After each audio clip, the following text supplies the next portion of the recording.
It's a quarter after, so we'll go ahead and get started just to respect everyone's time. This Zoom meeting is being recorded so that we can share it with folks who were not able to join us right now. On the line here, we have district superintendents, county superintendents, and some board chairs from across the state, as well as some of our state education partners and associations. So with that, I want to turn it over to Superintendent Arntzen for some remarks and to introduce our guests today. Thank you all for joining us. And Dylan, thank you for that great start. A Zoom protocol for sure. Everyone, we're very pleased to have with us a panel of pediatric experts across Montana. And just opening this up as a Q&A so that you can ask questions as we safely reopen our schools. And I'm sure you have multiple more. There will hopefully be some documents that will also be coming forward after this conversation. So I want to thank Dr. Cole as well as the panel that will be going forward at this time. So with that, thank you very much. Back to you, Dylan. Thank you, Superintendent. At this time, we'll turn it over to Dr. Cole and his associates. Dr. Cole, is there anything that you want to share on the screen or have us pull up? Not at this time. Did everybody receive, there should be 2 documents that I believe we sent out to everybody? I think we're going to send those out after the meeting. I don't think we quite have time beforehand. So, yeah. Okay, perfect.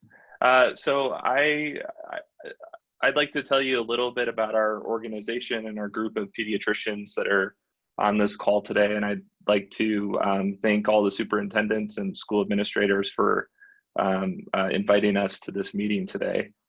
We are a group of 130 pediatric providers, board certified across the state of Montana. Our organization is called the Montana Chapter of the American Academy of Pediatrics. The American Academy of Pediatrics is a group of over 50,000 pediatricians across the entire country. So we're a voice for safety for kids and getting kids back into school safely. And that's what we're trying to promote today by hopefully being a resource for you all. So I'd like to make a few remarks here, and then I'm going to have all the other pediatricians on the call introduce themselves. I'm a primary care pediatrician in Kalispell, Montana. I work at Sunnyview Pediatrics. I believe we have 6 other pediatricians on the call as well from all across the state. And I know this is a really difficult discussion that we're having, and I'm aware of other discussions you've had with other doctors and other points of view about getting kids back to school in person and doing it safely, and specifically mask use. And I hope I have some good data and evidence I can share with you about that to clear up any questions surrounding that. And as I'm sure you've heard from parents and friends and doctors and of all types, this is especially surrounding the mask use issue. That's the one take home I want to focus on today. It can be confusing because you are hearing lots of different messages from lots of different people. I'd like to say that our organization of 130 pediatricians, we're not going to give you our personal opinions. We're going to follow the guidance of the White House Task Force, the CDC Director, Dr. Redfield, the most bright doctors and pediatricians across the state and the country to hopefully give you some evidence that makes sense for why we are recommending certain actions in schools. So as things kind of come up, please feel free to kind of pipe in and ask questions for reasoning behind it. But again, I think we need to keep political bias out of this discussion. Our goals are the same. We want kids to be in school. We want teachers and families to be safe, and we want kids to be safe. And we need to find out the best way to move forward. And I have a lot of data and evidence that I'd be happy to go through as we kind of continue these discussions. So I'll just kind of pause there for my opening remarks, and Dr. David Higgins is going to go through the OPI guidance with you guys, and he and some of his colleagues down in Billings have created a really nice document that you all will have access to that really kind of teases apart each of those recommendations, reopening Montana school guidance, and also adds in some really good data from Colorado Children's Hospital in the Denver area. So I want to leave lots of time for him to discuss that. But before we get to Dr. Higgins, can any of the other pediatricians that are on the line unmute yourselves, and can you just introduce yourself, what practice you are in, and what part of the state that you live in?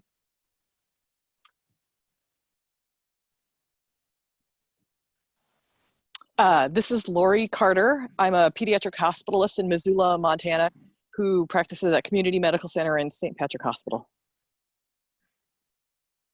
Thank you, Laurie. Hey, this is Jordan Lejeune. I'm a pediatric hospitalist at Benefice in Great Falls, Montana.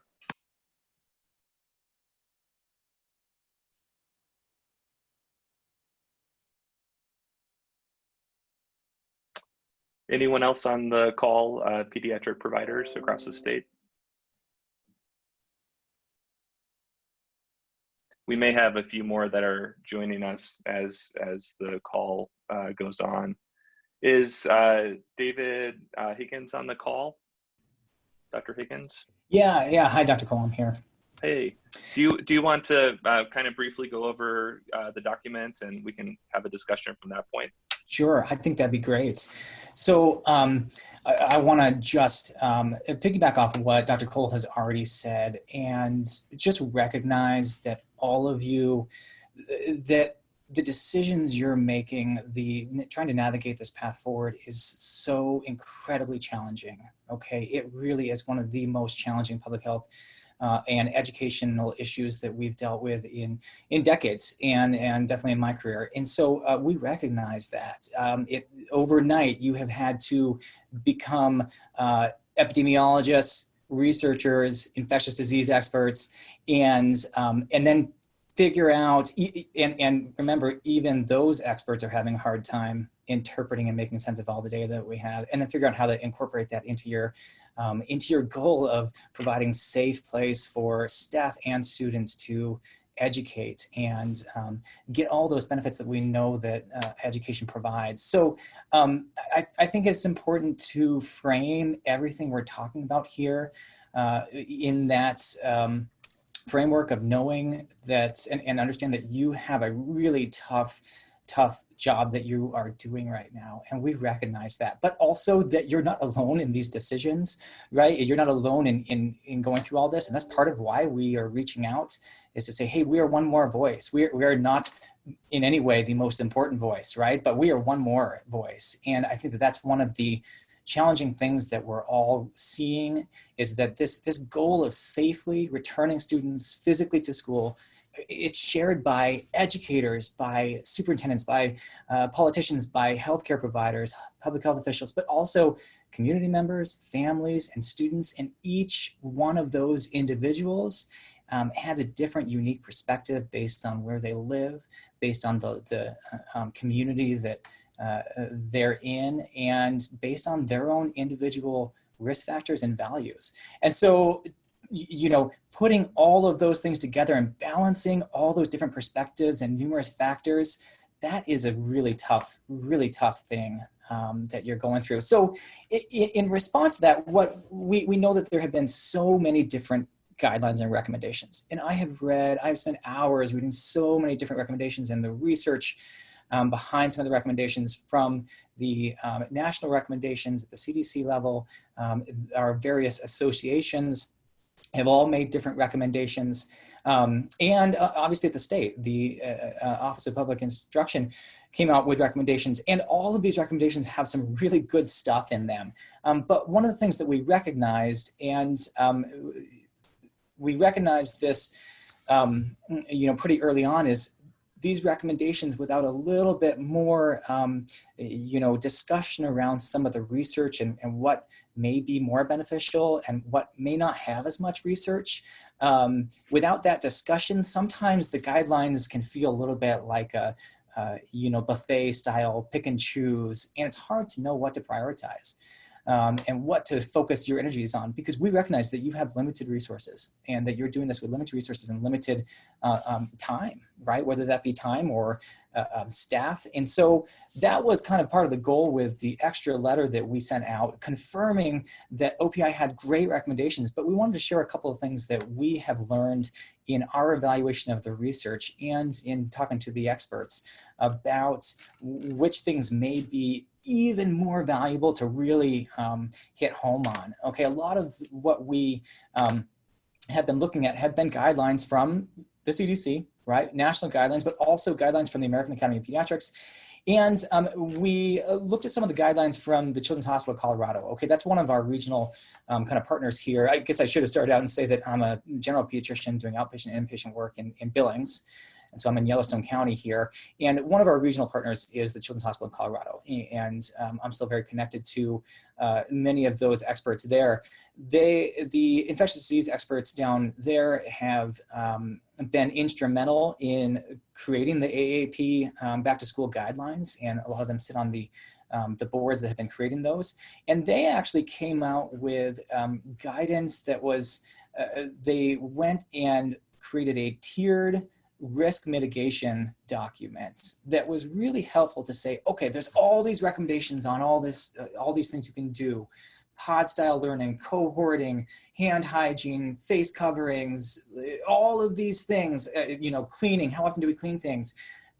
They went through and kind of said, okay, here are the things that really have a lot of good evidence that are really important. Here are the things that have less evidence. And if you're able to implement them, that'd be great. But let's focus on the things that have kind of the most evidence. And so that's the reason why we sent out the letter that we did send out.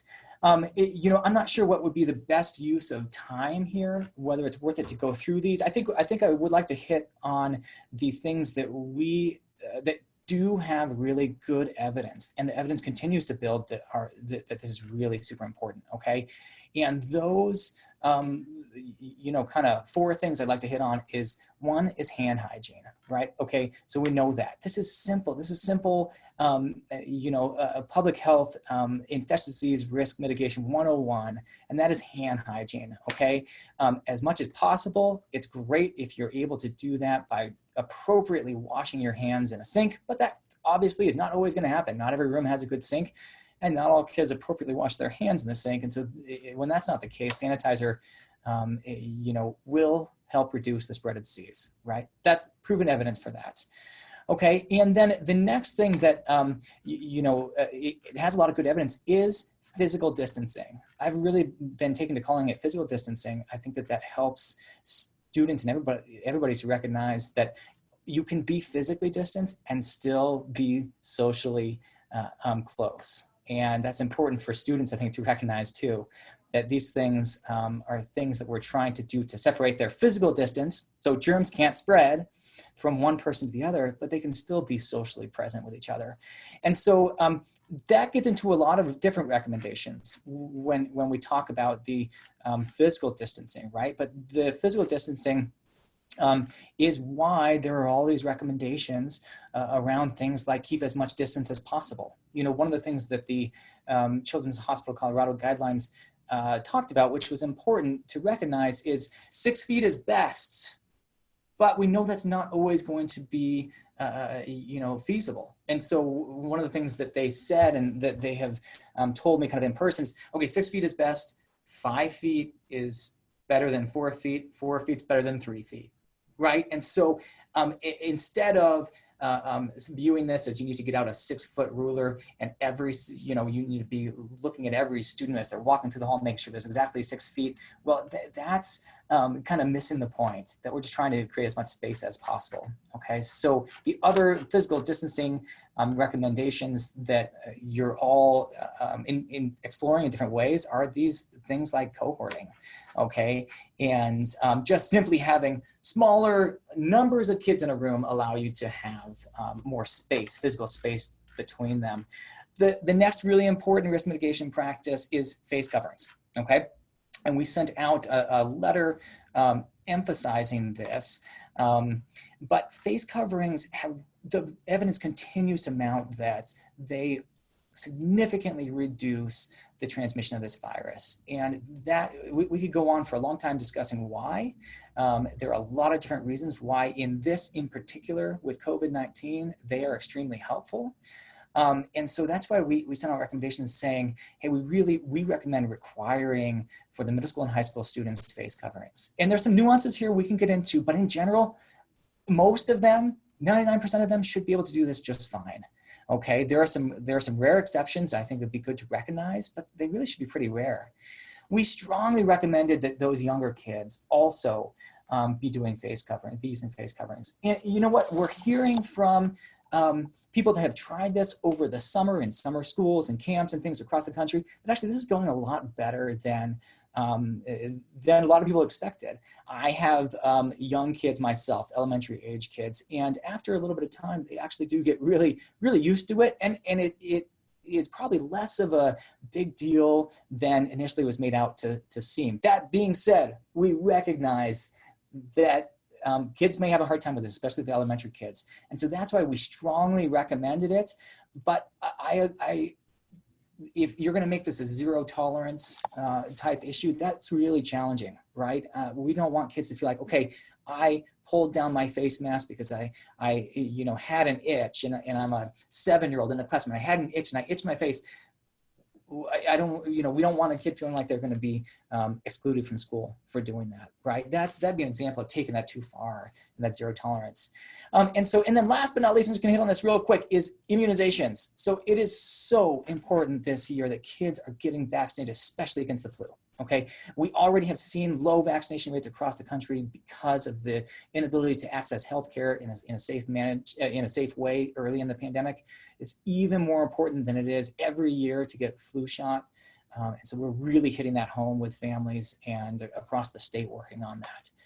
So those are kind of some of the more beneficial recommendations. There are a lot more. I really want to leave time open for questions for everybody, because what we are going to try to help you do is try to help you make sense of some of these recommendations and the research behind them, while recognizing that the research is not perfect, that even though I have taken classes in epidemiology and have a background in research, I get confused by some of the stuff that's coming out because it's difficult to interpret. But we'd love to be a resource for you to help you try to make some sense of this research, make some sense of these recommendations as you form your own individual plans in your communities.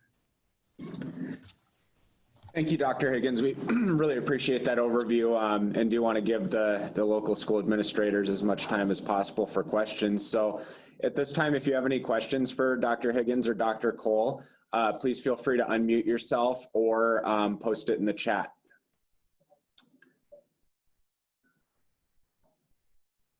So Dr. Higgins or Dr. Cole, do you have any thoughts on Craig Mueller's question about temperature checks? Yeah, so, one of the concerns from the pediatric infectious disease experts when thinking about temperature screening before going into this, actually temperature screening before entering the school, one of the biggest concerns was that would create a cluster of children tightly packed, all trying to get into the school at the same time to do a temperature check. Which obviously would defeat our goal of physical distancing. So that's one of the concerns that they had with not necessarily doing a temperature check. The other thing that we know about pediatric patients is actually even when they get symptomatic, they're a little bit more likely to be asymptomatic based on some of the data that we have.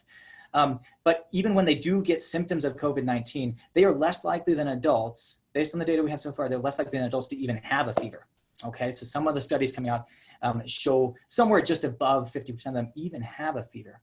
And so it's a little bit less useful of a tool doing these temperature screenings before you enter the door, with the potential for downside if you all of a sudden have clustering of a large group of students trying to make it through a door, right? In the hospital I work at, that was a problem initially, and we did not have everybody trying to show up at the same exact time.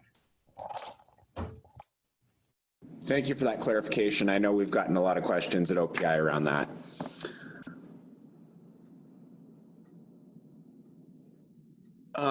Dr. Higgins, do you want to talk a little bit about the research on mask effectiveness, if that's something you're prepared to talk about? Yeah, so I think it'd be important to recognize kind of where we went with the masks, okay? It's important to name the fact that we initially had a lot of guidance saying masks were not necessary. And so that's really confusing for the public, right? That is really confusing. And part of that was because some of our mask data that we were initially using was data from other diseases, for instance, H1N1. And influenza. So some of the initial data was, well, we don't know how beneficial masks are, because if you're wearing a mask, you're going to be touching your face. We're not sure about that. The mask being beneficial in reducing community transmission, the evidence continues to really build. And part of the thing that a lot of people didn't realize, the difference was mask wearing, one of the most beneficial things about wearing a mask is what we call source control. And what that means is the person wearing the mask is a lot less likely to spread to other people around them if they have the virus that causes COVID-19 in their nose. And unfortunately, with this is a disease where a lot of people don't know that they have virus in their nose. And that's really challenging when you're walking around, when you're getting close to people and you don't know if you have virus in your nose.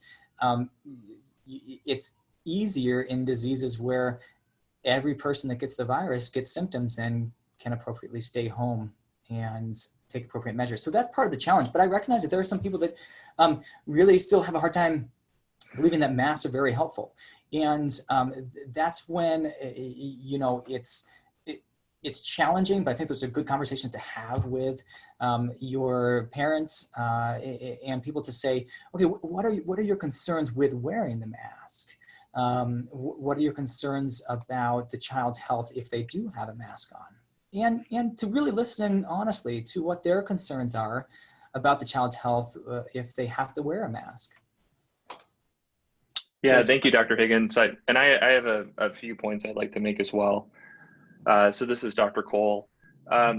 So I have an anecdotal story I'd like to share. Our clinic unfortunately had a positive COVID among our staff. And because of that, obviously we were all screened and that's obviously going to be the same type of scenario schools are going to be facing on a regular basis. Because our clinic is practicing social distancing and masking whenever we cannot social distance, the screeners at our hospital felt very comfortable about allowing us to continue to come to work and see patients. And that comes from that data that Dr. Higgins was talking about. I realized that people are hearing messages about how viruses are very tiny and cloth masks are very porous, which means that the virus can easily go through the mask and infect somebody. Yes, obviously that's true. But I think Dr. Higgins' point about source containment is the key thing here. So we know that this virus is very asymptomatic. We know it spreads with respiratory droplets and mucus.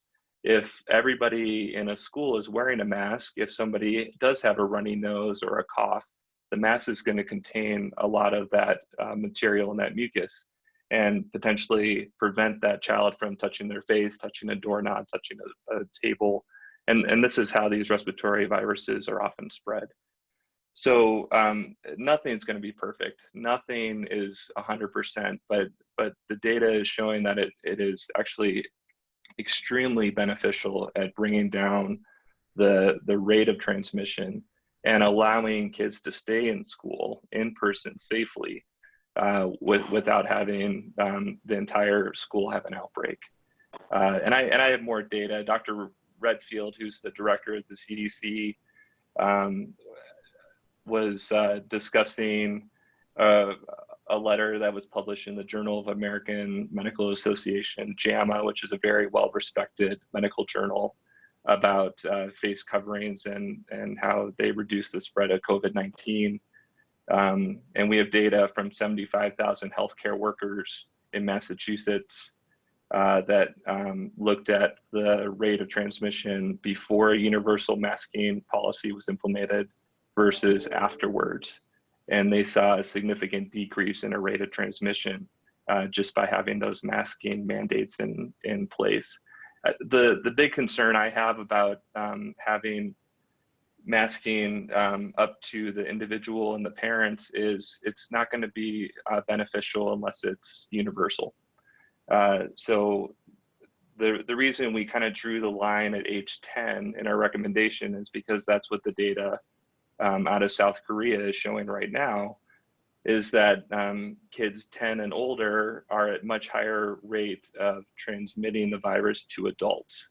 Kids 10 and under are less likely to transmit the virus to adults. Now, there's also been some new data in the last week that has shown when we look at the respiratory nasal swabs that we use to test kids for COVID-19, that the younger kids actually have higher levels of virus in their nasal cavity. But we don't have data that links that to increased transmission. So that's the tricky thing about the situation we're all in, is the data is constantly coming out, it's constantly being updated. It's not that we were giving bad advice before. We have to give the best advice we have at the time, and that's going to be constantly being updated and changed. And that's why I hope that this interaction we can have with you guys every 1 to 2 weeks to discuss the latest data, answer field questions from what you guys are dealing with parents and children and teachers, can help maybe put some guidance to help you figure out what's best for your individual school. So those are just a few of my thoughts.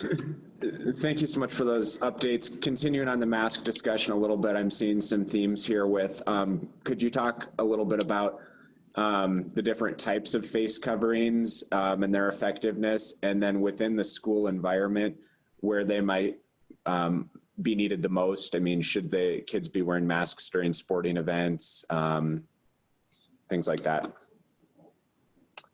Sure. So I can briefly kind of touch on that, and I'd love to have some of the other pediatricians or Dr. Higgins also chime in. So in our recommendation, I don't think it makes sense for schools to go out and buy surgical masks or N95s. That makes no sense whatsoever. It's just it's not feasible. So cloth mask would be what we would recommend. As far as when to wear the mask, the recommendation is when we cannot adequately social distance, we should have a mask on. So the goal of, as Dr. Higgins said, the goal is 6 feet. Obviously, that's not possible in all scenarios. If you can do 5 feet, that's great. If you can do 3 feet, that's great. But when we're getting up and we're walking to another classroom and kids are next to each other, not social distancing in the hallway, that's when we need to be wearing the mask the most. So that's kind of how I would think about that. As far as sporting goes, that's tricky, and I'd love to pass that question off to another one of the pediatricians and see what they think about that.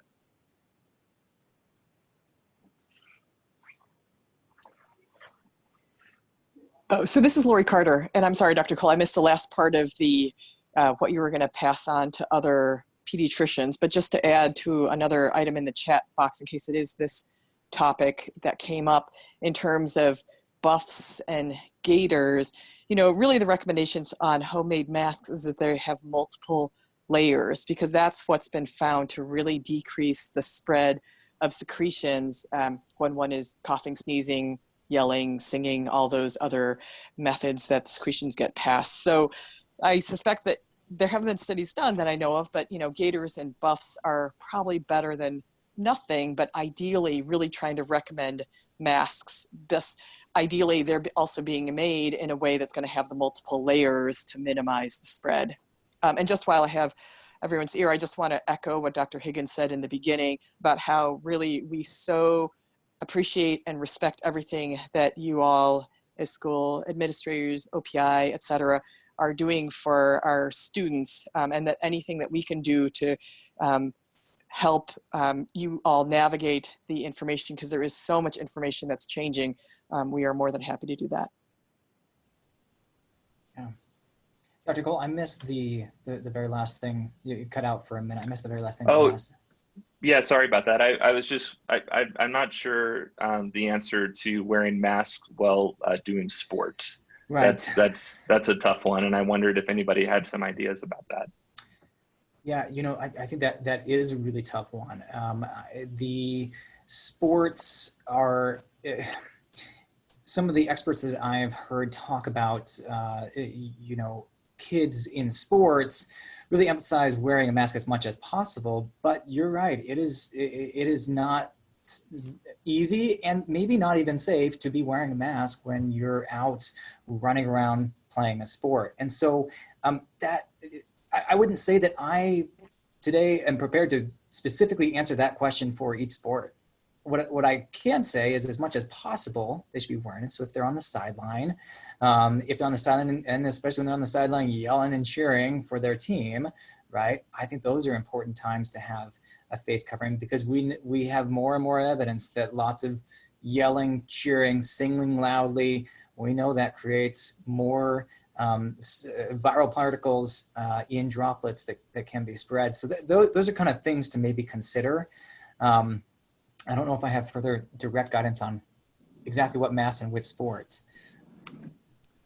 Thank you, that's helpful. And I know that we're in ongoing conversations with MHSA, and I know that their MHSA is seeking the latest medical guidance on sports activities as well.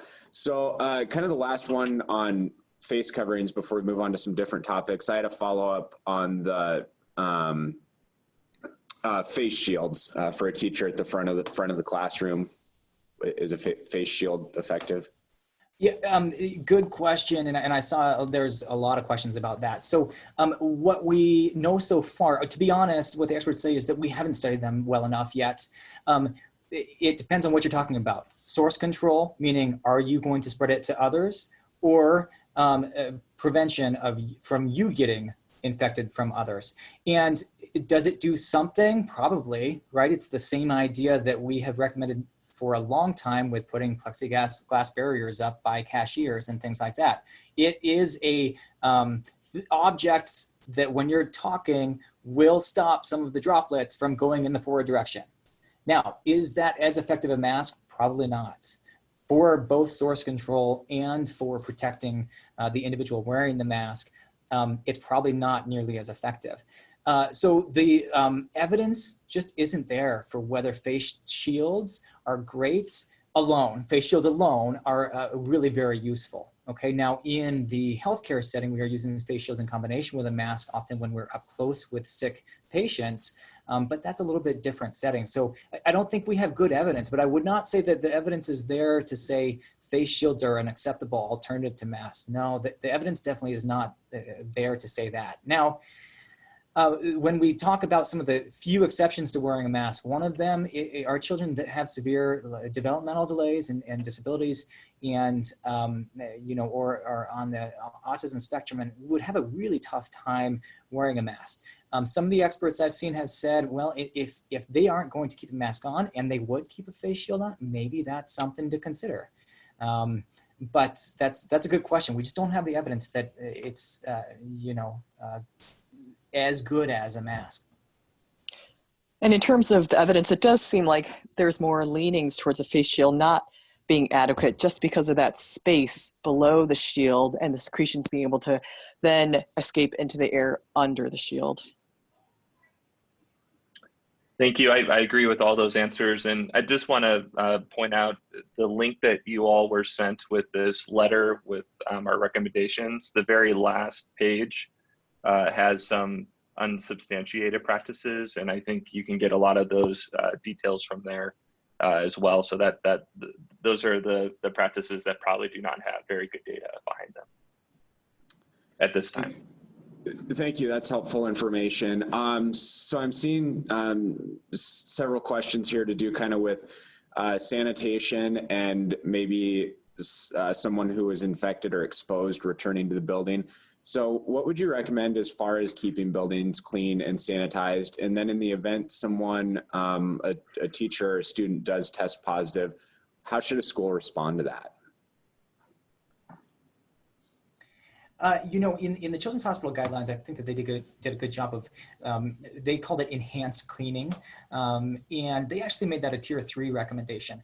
That's not that, don't misinterpret this as saying cleaning is not worth, doing enhanced cleaning above and beyond is not worth it. But what they kind of said in their recommendations was, you know, you have to consider how much time, what kind of resources you have to use, such as staff, it's going to take to thoroughly clean every single thing, every single day, or multiple times a day. And realize that you're not going to be able to do a deep, thorough cleaning every hour in every classroom, right? That's just not possible. So you have to kind of come up with a middle ground where you say, okay, we know that highly touched surfaces, it'd be good to clean those as regularly as possible, but focus on hand hygiene, for instance, because if they're washing their hands a whole lot and they're touching surfaces, well, that's going to really help cut down on transmission a lot more than trying to hire 500 extra custodial staff to be wiping everything down every 15 minutes. And so I don't know if that totally answers that, because I think it's unique to each school and each school's resources, but that's why the Children's Colorado kind of came out with those enhanced cleaning recommendations, being more of a tier 3 recommendation to say, you know, hey, you're gonna have to consider, you know, how often realistically you're gonna be able to do enhanced cleaning. And then just to the question about when to return to school if there's a positive case, this is nicely outlined in that document as well that you all will have access to. And I'll just quickly mention students that have a positive COVID-19 test should be quarantined at home.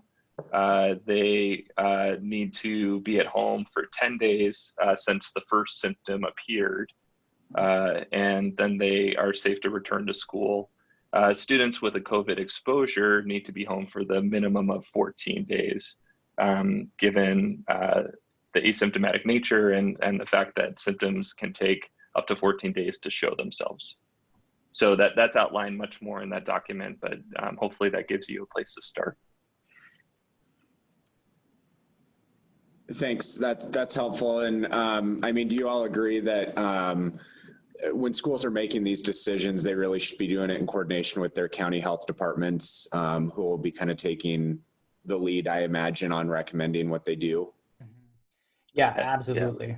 It's really important to be working with your local public health for so many reasons, right? They're going to be most up to date, because I wish this recommendation would stay the same for the next school year. It might change, right? The exact amount of time might change. So public health, your local public health officials are up to date on the latest, and they understand at a deeper level than you can by just looking online and trying to find the public information. They understand on a deeper level the community transmission, and they're the ones that are going to be doing things like contact tracing of exposed individuals, and they have a deeper understanding of the amount and degree of exposure of students when they test positive. So really rely on your public health officials as far as guidance on when the kids can return back to school, how many other kids may be affected and exposed, and how long they need to stay home. Thanks. And then there was a question about music programs. Is there a way to safely conduct music programs? So I think the thing to keep in mind would be that respiratory spread secretions. So if we're singing, you know, that'd be the same as being at a basketball game, shouting and cheering. If we're playing a wind instrument like a trumpet, you know, you're at more risk of exposure that way. So we use kind of the best social distancing that we can in the classroom. I think that would be the safest way to do music programs. Obviously, you can't play an instrument and wear a mask. So that would be my thought on that question. Any other ideas?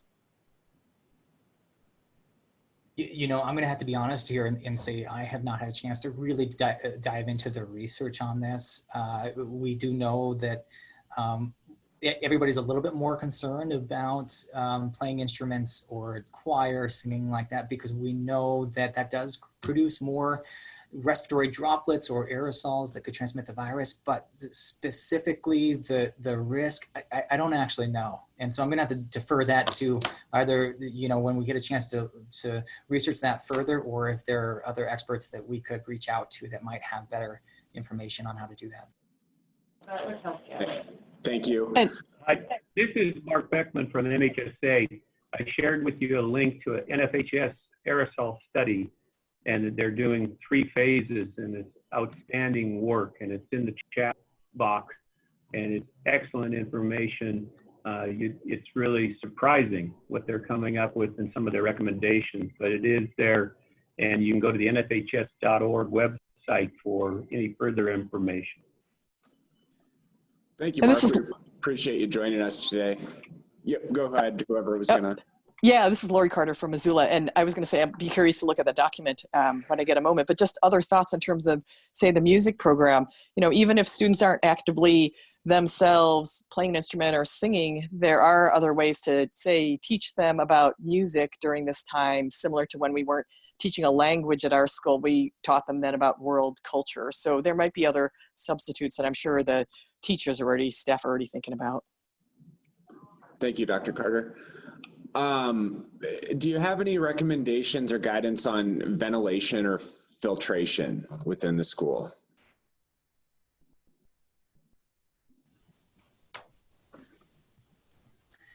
I think I don't have specific guidance other than we know that the more ventilation, the better. Unfortunately, and I would have to defer this to whether there's somebody that really is up to speed on some of the environmental sciences research around this. Can I tell you how many times the room air should filter over to be safe for COVID? No, I can't give you that kind of level of information. However, we do know that in better ventilated areas like outdoors, the transmission is significantly less, right? And so whatever you can do to maximize that, I think that's good, but I maybe would also focus on whatever you can do to maximize ventilation that isn't using too many of your resources up for that, because that seems to have not been something that is that has been a big recommendation. I haven't seen a whole lot of recommendations saying you need to completely redo your HVAC system to make sure you're getting a certain number of air filtration, a certain amount of air filtration and turnover in room air every day. So that's my, I don't have a whole lot else to add for that. And this is Laurie Carter again. I apologize about the little delay when I'm speaking. Yeah, I agree with Dr. Cole that, I don't have expertise or I haven't seen studies about that. But, one resource is looking at the internet, and there are states that are larger than Montana that have been sort of enmeshed in COVID longer than we have. And their state-run educational programs have some links and some guidance online. I have family in Massachusetts, so I've been looking at Massachusetts for various different questions I've had. And the state of Massachusetts has a lot of available guidance online. Thank you. That's good to know. We didn't have a designated end time on this call, but I imagine that you do have to get back to work coming up on the hour. Is there any other important points that Dr. Higgins or Carter or Cole that you'd like to make sure that you get out there? This is Laurie. Yeah, go ahead, Laurie. Oh, thanks, John. So I guess my one thing is just really stressing just continued early and often communication with families on various topics, from encouraging them with their smaller, younger children to start wearing masks more often, and teaching them about the, hand sanitation, all those things during the summer. That way, when they're getting back to school, it's not a sudden change for them. Because people have found just anecdotally that younger children are, by the end of the summer, they've been encouraged doing really well with wearing masks for a long time. But then also, once school starts or even before school starts, that families are aware of what your district's expectations are going to be if their child has any symptoms when they're at school, or if when they're at home and they screen the symptoms, letting the school know so that the school can stay informed along with your Department of Health about what the next steps need to be. So my sort of important point that I'd like to share is just making sure that frequent and early communication with families. I know that we could go on. This could be a whole day talk, right? And we could, there are so many questions and some good answers and some answers that we are going to have to say, the research isn't there. We don't quite know yet. I love the statement that was a combination of the American Academy of Pediatrics. I think it was also the National Education Association and School Superintendents Association.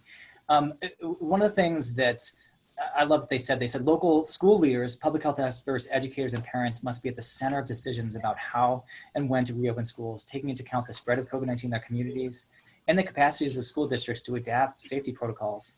A one-size-fits-all approach is not appropriate for return to school decisions. And so I like that the OPI kind of, recognized that it's not going to be the same in Yellowstone County in Billings as it is for somebody in a county where there's no cases. At the same time, that does make it challenging for you to figure out what to do exactly in your own county. So reach out to your local experts and realize there's not going to be a one-size-fits-all. And then I think the other super important thing to recognize when we're doing all of this is there is no one strategy or plan that is going to eliminate risk and harm from every single individual involved. I wish that there was. We all wish that there was. But that's why this is so challenging, because all of these opening, closing, opening partway, cohorting, doing school 2 days a week, doing, mass, not mass, all of these things that we're talking about have the potential to still, there's still going to be some risk, and there's still going to be potential harm, whether kids are in school or out of school.